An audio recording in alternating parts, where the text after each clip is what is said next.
Afi o, afi. Afi aya ni ẹ bá dìgbà wọ̀. Afi o, afi. Afi aya ni ẹ bá dìgbà wọ̀. Afi o, afi. Afi aya ni ẹ bá dìgbà wọ̀. Afi o, afi. Meneji klen gbiye game afi hemni. Ni samanu oke yo neke gbine ji kai mo. Blofo ke remember. Ni obana wani kani mo.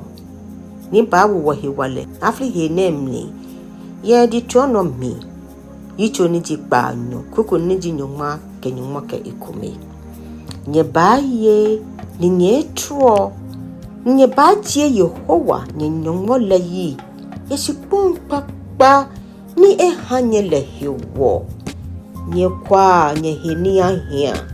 Kuni nye hie akakpa Yehowa nye nyongo le no.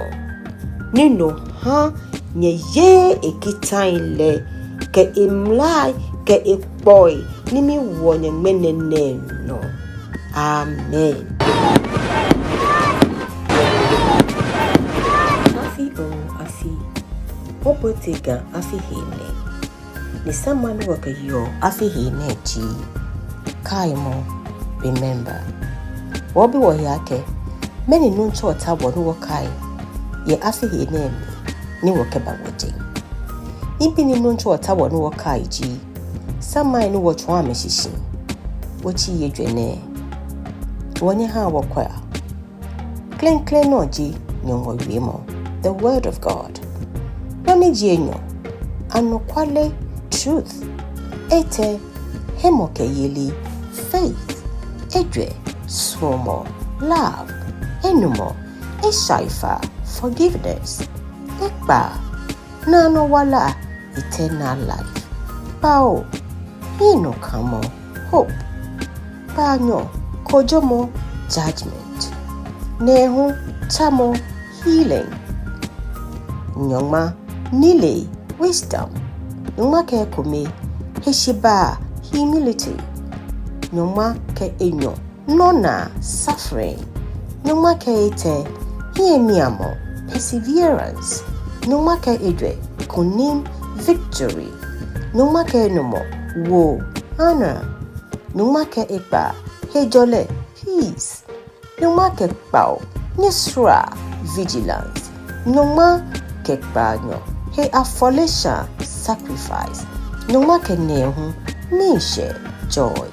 Nyongma enyo nyemo strength. Nyongma enyo ke ekome ha give. Nyongma enyo ke enyo he aya progress. Nyongma enyo ke ete he na abuamo community. Nyongma enyo ke edwe he wale power. Nyongma enyo ke enumo to enjoy community peace. Nyongma enyo ke epa oyiwala tong. Thank you. Nyongma enyo ke pao jan nyongmo except the Lord. Nyongma enyo ke banyo anunyam glory. Afi o afi. Nyeha wobwa ga afi he ngamotoi. Afi o afi. Afi na akpewo. Wofe momo. Woyegbo. Woyagbiena. Kewo bolukutule. Wana abapishi. Sei ni wotru anoi afa. Bloi ni wakebe olemlin ati. Keji wajebule. Waje yenuno. Kewo yeni wonule. Wakonji ano ajowo. Keji hinyole wo dunle. Eya jiwose. Keji wana aglamale. Efe ayilo. Ke achwa akpe le wono akahine. Banfe ni wogla. Abashwe wodudono. Wana fani ni wakefa wikume ke ohiafoi. Able kuma abakuma wo. Wala wala. Bia wala Nabi awala Kanswai awala Nime kename awala Okle jeng. Chenanyongmo ajo wofe.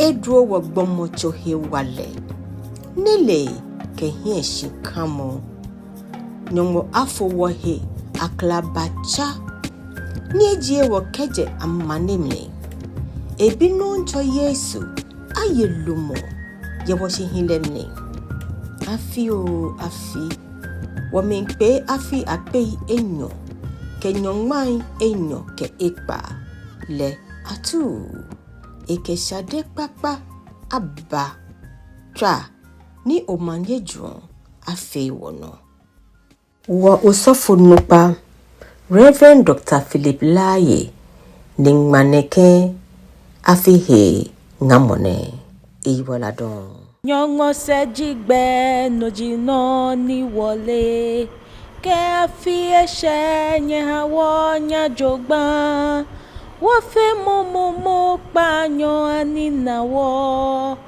afi aya ne ba ninawo afi aya ne ba ninawo afi aya ne ba ninawo alonte dinko aka fote afi aya ne ba ninawo Afi o afi. Afi aya ni eba di na wo. Happy New Year. Yes, I'm a woman. Yes, I'm a woman. Yes, I'm a woman. Yes, I'm a woman. From a song, oh Marico, I was from a song. Oh, la Hawaii, yes, from a song. When my nation was from a song. One and no, come on, she does song. One she power, I was she does song. One she power, I was she does song. One she power, I was she does song. One she power, I was.